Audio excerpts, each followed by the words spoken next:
conhecida, né? Mas o verso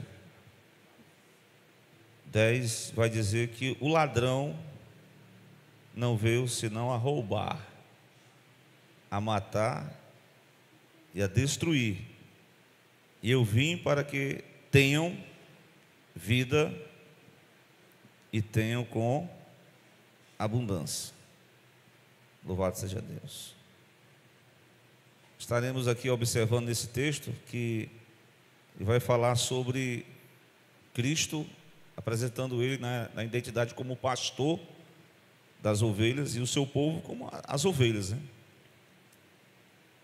E aí essa linguagem, ela não é somente no Novo Testamento, né? No Velho Testamento nós vamos encontrar no livro de Ezequiel, quando Deus vai denunciar os falsos líderes, né? Os falsos que não foram fiéis à sua aliança, e por consequência as ovelhas sofreram. Mas o próprio Davi vai escrever um salmo que é tão conhecido, né? Que é o Salmo do Pastor. Qual é esse salmo? 23. O Salmo 23, ele vai mostrar o cuidado que o pastor tem para com as ovelhas, né? Cuidado que Deus tem para conosco. Eu observei, pelo menos, falando sobre a questão de vida, né? Vida com abundância. No Salmo 23, observe comigo, algumas partes desse salmo que é de muito interesse, é bastante conhecido, mas a gente anda pelos caminhos conhecidos, né? E aprende outras lições. Quando Deus ele se torna íntimo do seu povo, quando há uma comunicação, né? Um relacionamento, onde a ovelha tem uma total dependência e também mostra-se frágil, né? No popular, assim, na questão natural, né? Deus escolheu a ovelha para comparar com o crente, porque vai mostrar sua fragilidade e a questão de ser indefeso, né? E também ser dependente do próprio Deus. Todos nós somos dependentes de Deus, tá certo? Então o salmista, ele vai, como ele tinha uma particularidade como pastor, literalmente de ovelha, né? Ele vai dizer que esse pastor, ele propõe dar vida abundante às suas ovelhas. Mas a primeira coisa que ele vai notar no Salmo 23 é que o Senhor é o meu pastor. Então a identidade, a afeição, né, que o crente tem para com Cristo, né, como bom pastor, é uma afinidade, é um relacionamento íntimo. O Senhor é o meu pastor, né? Então essa intimidade é o que vai dar vai trazer bastante benefícios. A verdade é essa, né? Benefícios esses que Jesus falou em João 10. Eu vim para que vocês tenham vida e vida com abundância, né? Glória a Deus. Aí no versículo 3, ou melhor dizendo, no versículo 1, a parte aqui ele vai dizer assim: nada me faltará. Esse nada me faltará, né? Não quer dizer que esse pastor, esse Deus, ele vai suprir de tudo. Então vai ter momento que ele vai mandar só o necessário. Só o necessário.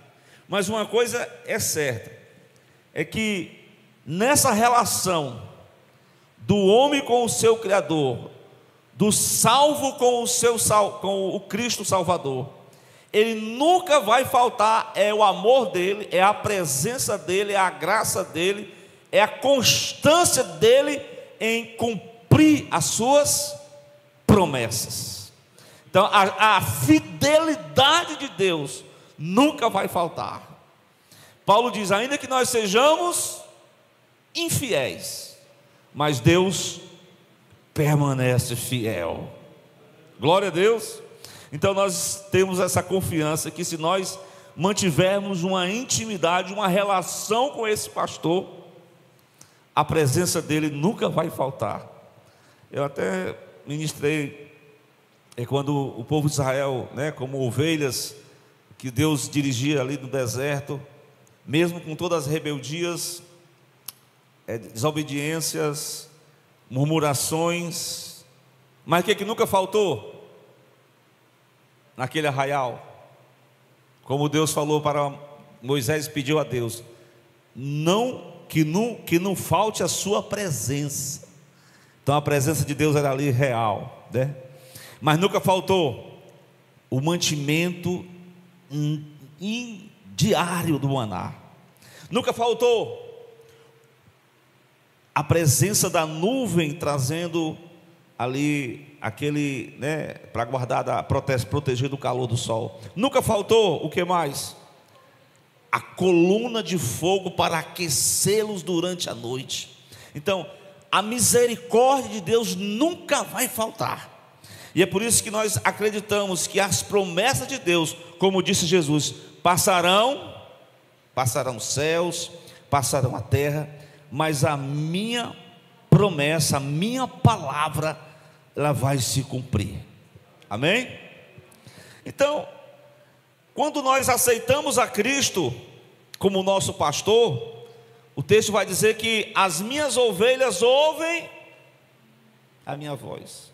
Isso está falando que você, como ovelha, e eu, nós temos que ter conhecimento de ouvir a voz de Cristo, Quando eu estou falando do Salmo 23, apresentando Cristo como o pastor que supre, que dá uma vida abundante, e essa vida abundante ele vai mostrar aqui, quando ele diz: deitar-me faz em verdes pastos, E ela casa esse texto com o texto que eu li, quando Jesus diz: eu sou a porta, quem entrar por mim vai ser guardado. Ou seja, fora da porta, fora do aprisco, fora dos caminhos de Cristo, você não vai ter essa vida abundante. Você pode ter até uma vida cheia de coisas materiais, mas Jesus disse: que adianta o homem ter bens, ter tudo, mas ser vazio, Eu lembrei-me do próprio Salomão, que vocês conhecem a história, quando ele, na sua velhice, ele vai narrar os fatos da sua vida, que ele experimentou de tudo o melhor dessa terra. Ele experimentou todos os prazeres que essa terra poderia oferecer, e ele chegou à seguinte conclusão: tudo isso é vaidade, tudo isso é aflição de espírito. Mas a verdade é que ele disse: descobrir o segredo da vida, porque a vida abundante é você temer a Deus, e o que mais? Guardar os seus caminhos. É essa que tem que ser o alvo do cristão. Então, o Senhor nós passamos pela porta, e Ele diz: entrará e sairá, e achará o quê? Verdes pastos. O que é os verdes pastos? Está falando de um nutriente, de uma satisfação interior, que homem nenhum pode oferecer, religião não pode dar, mas somente a presença de Cristo em nós é que nos faz levar esses verdes pastos, que traz nutrientes espirituais para a nossa alma. Amém? E ele diz também: ele guia as águas tranquilas. Irmão, pode ficar tranquilo, porque quando você estiver bem cheio de problema, aí você começa a adentrar nessas águas tranquilas que esse pastor promete dar a vida com abundância. Você começa a ter refrigério na sua alma, começa a se renovar em Deus, começa a se fortalecer, começa a ouvir a voz do bom pastor. Louvado seja Deus, como ele diz no versículo 3: ele refrigera a minha alma. E Ele me guia, né? Simplesmente eu não vou à toa, eu não vou seguindo os meus, não, eu vou sendo guiado pelo bom pastor, pelo Espírito Santo de Deus, pela graça de Deus. E Ele me guia por amor do seu nome, né? Guia-me pelas veredas da justiça por amor do seu nome. Ainda que eu enfrente algumas situações adversas, aí ele cita o exemplo do vale da sombra da morte, né? Mas dentro dessa vida abundante, mesmo que o perigo esteja cercando ali as ovelhas, mesmo que os predadores estejam no nosso alcance, e o predador, eu queria, claro que o predador representa o diabo, né? O maligno. Mas em João 10, casando aqui com o Salmo 23, quando ele diz que o ladrão não vem somente para matar, o que mais? Roubar e destruir as ovelhas. Na verdade, o texto a gente aplica logo para o diabo, né? Porque o diabo é o ladrão mesmo. Ele rouba a paz da gente, ele tira a nossa alegria, ele quer roubar a nossa dedicação, ele quer fazer tudo isso aí. Mas o texto em si, de João 10, ele está falando dos falsos líderes, diácono Miqueias, não é? No capítulo 9 de João, o cego tinha sido expulso, e Jesus disse: eu sou a porta das ovelhas, eu sou o bom pastor que dá a vida pelas ovelhas. Então, os mercenários, eles só vêm para matar, para roubar, para destruir, mas eu vim para que vocês tenham vida, e vida com abundância. Vocês tenham vida, e vida com abundância. Então, é na presença de Cristo que nós temos essa promessa de Deus, de que a vida com abundância, irmão, ela vai estar contido, né? Além dessas águas tranquilas, desse verdes pasto, ainda que eu passe pela situação de vale da sombra da morte, eu não temeria mal algum. Por quê?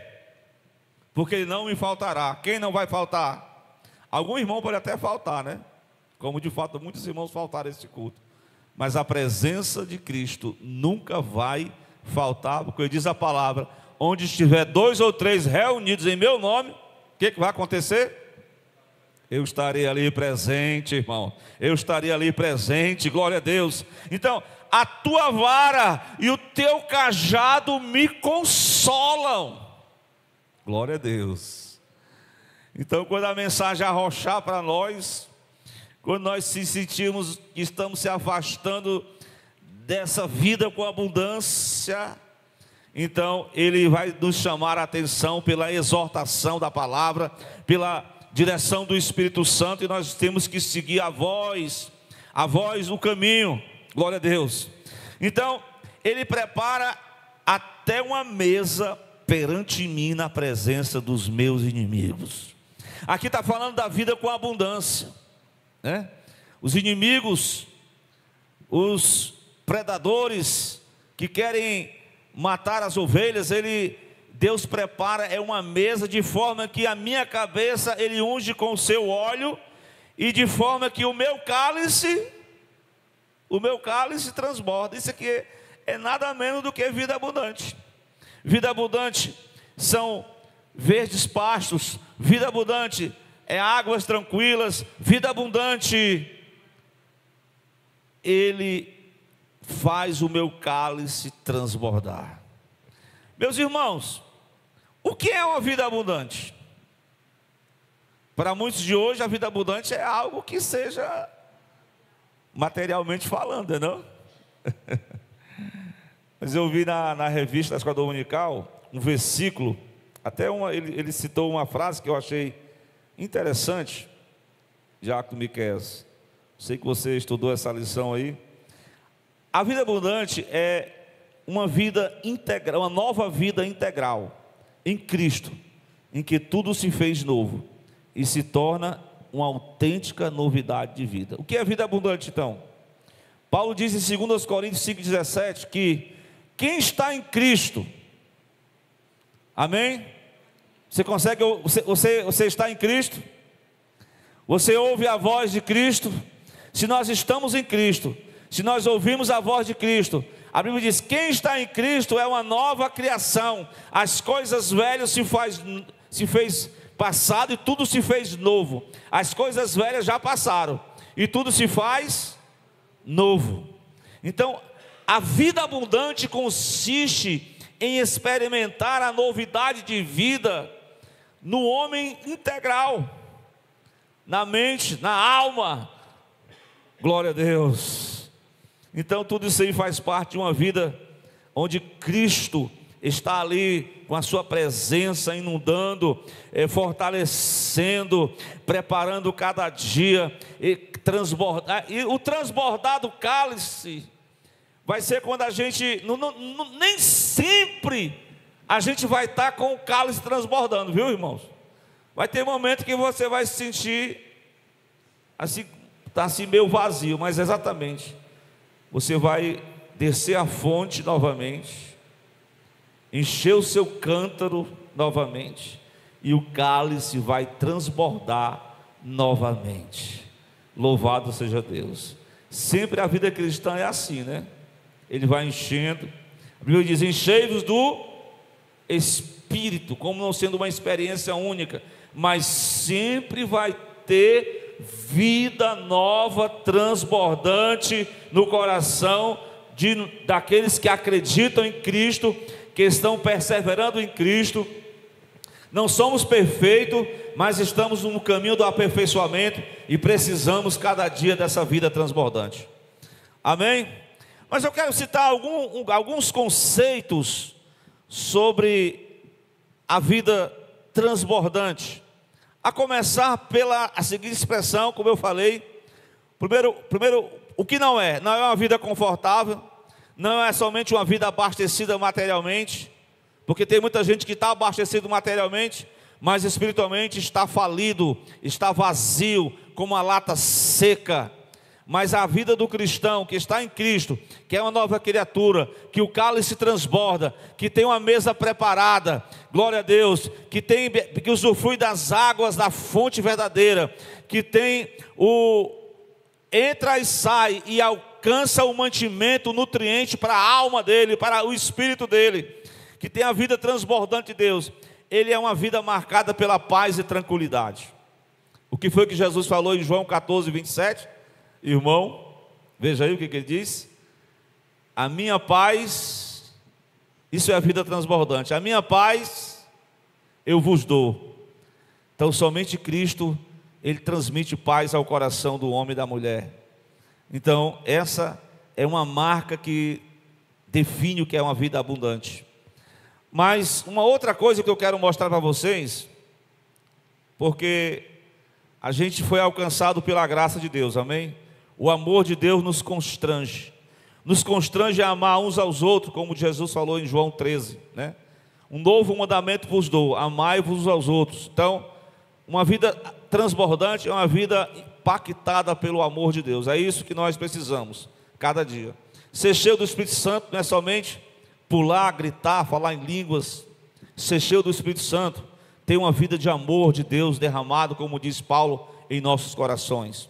Mais uma coisa que eu quero mostrar para vocês é Gálatas 5:13 até o 15. Uma vida marcada pela unidade espiritual. Quem vem comigo para o texto? Gálatas 5:13 ao 15. Vocês podem ler? O que diz o texto? Se o irmão colocou aí, diz assim, ó: Irmãos, vocês foram chamados para uma vida de liberdade, né? Não useis então da liberdade para quê? Dar ocasião à carne, mas sirvam uns aos outros pelo amor. Sirva uns aos outros pelo amor, porque toda lei se cumpre em uma só palavra. Nesta, qual é?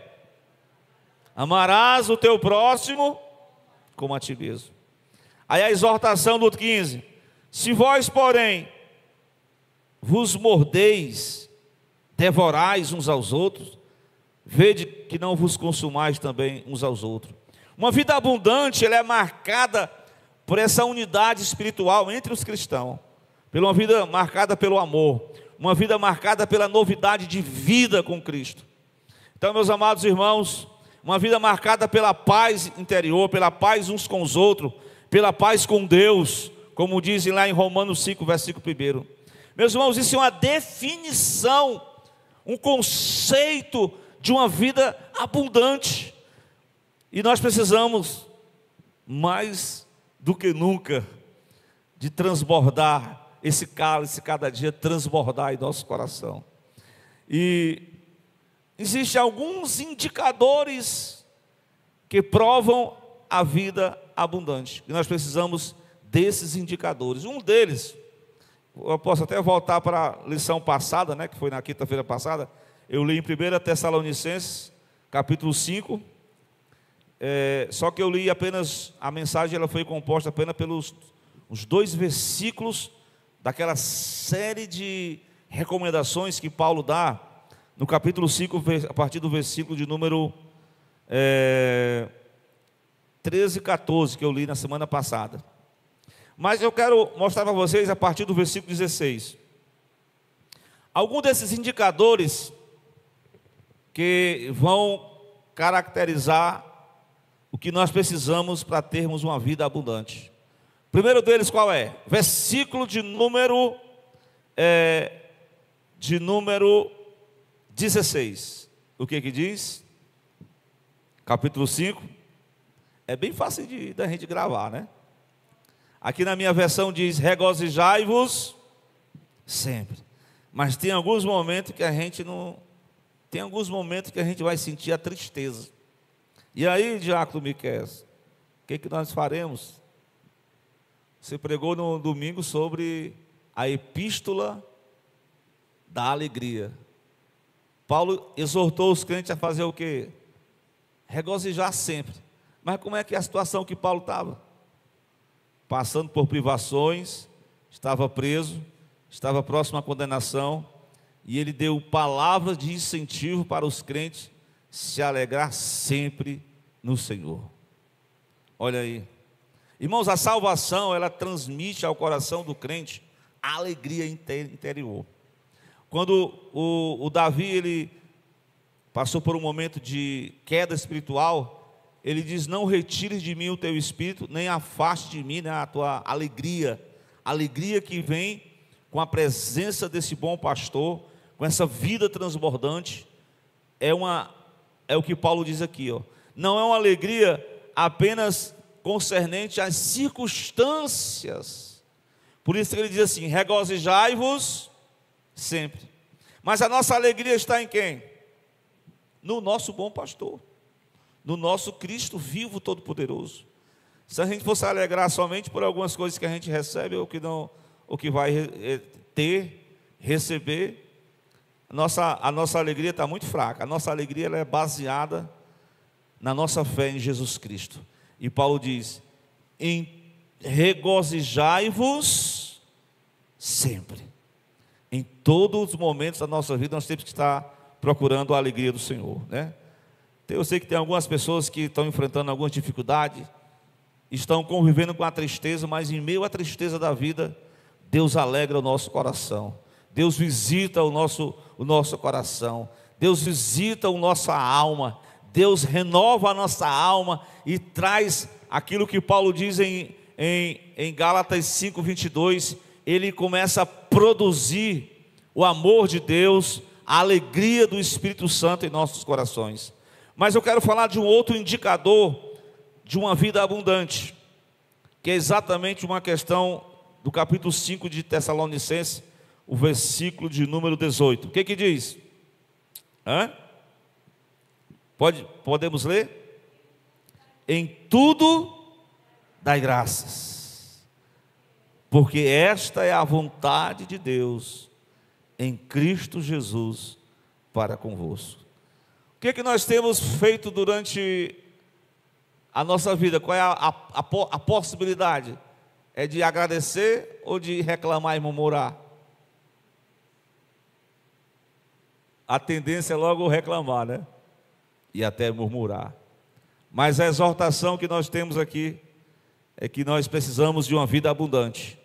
Em qualquer que sejam as circunstâncias, nós precisamos manter a nossa gratidão. Talvez seja mínimo aos nossos olhos, seja pequeno, mas é a gratidão que vai trazer ainda mais, atrair ainda mais a presença, a promessa de Cristo. Um espírito murmurador, um espírito que reclama, não é bem-vindo não. Deus não vê isso com alegria não, Deus não vê isso com contentamento. Deus deseja que cada um de nós, nesse ano que está se findando, nós possamos semear essa sementezinha chamada gratidão a Deus. Amém? Você é grato a Deus?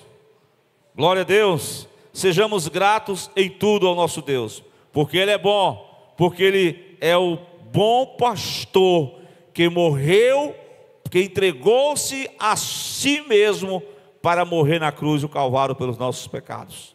Só isso aí já é um motivo de nós agradecer.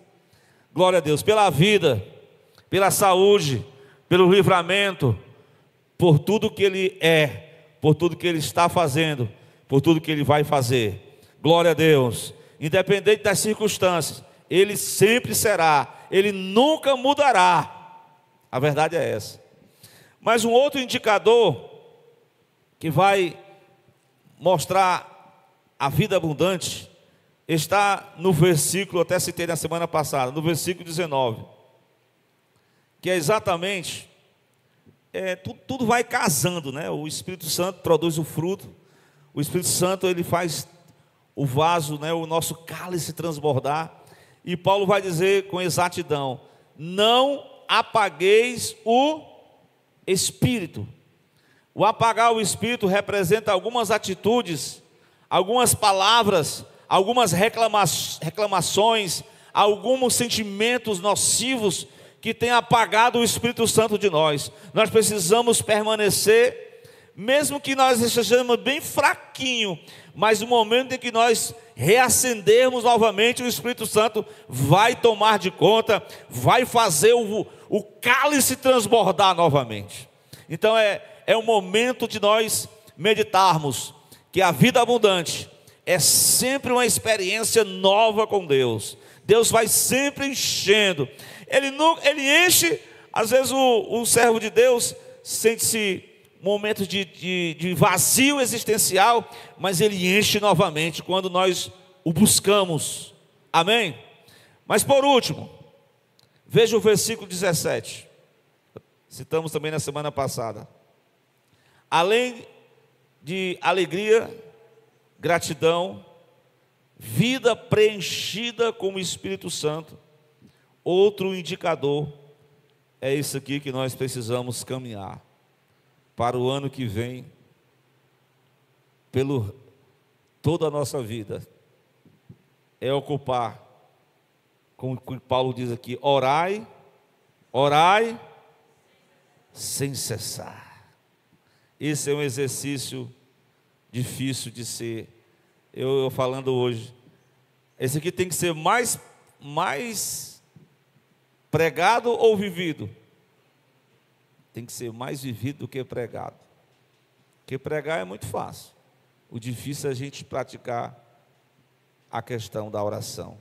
Mas é na oração é que o cálice transborda, é na oração é que você sente a alma renovada, é na oração é que você é cheio do Espírito Santo de Deus, é na oração é que você começa a transbordar o espírito de gratidão, é na oração é que você sente a paz interior, é na oração em que o seu coração, você começa a exercer, a pedir a Deus que o Espírito Santo derrame, glória a Deus, o amor de Deus em cada um dos nossos corações. Então que o Senhor derrame, que o Senhor faça transbordar o cálice nessa noite, glória a Deus. Mas não é somente dentro da igreja, é um cálice que vai continuar, glória a Deus, e nós vamos continuar com essas características, porque isso atrai a vida com abundante, atrai com que nós sejamos o cálice transborde. Acho que é um dos maiores, a alegria, o presente de Deus é quando o cálice transborda, é quando o crente se rende, é quando a ovelha sente a sua deficiência, a sua fragilidade, mas ela recebe o amparo do bom pastor que é Jesus, que estende a sua mão, e ainda que nós venhamos a estar fragilizado, Ele é a nossa fortaleza.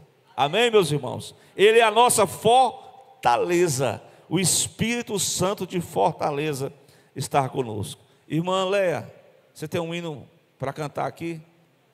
Hã? Você vai louvar a Deus com um hino aqui, e depois nós vamos estar orando na conclusão desse trabalho. Lembrando que nós vamos estar encerrando a escola bíblica às 8h30, né? Oração, e à noite culto de celebração, e terça-feira teremos o culto aqui da passagem de ano, né? De 22 horas em diante. Que Deus em Cristo abençoe e que Ele faça transbordar esse cálice nessa noite em nossos corações, para que nós sejamos ainda mais revestidos do Seu Espírito em nossas vidas. Pode ir? Deus forte. Ó Deus, Tu és o meu Deus forte, o grande eu.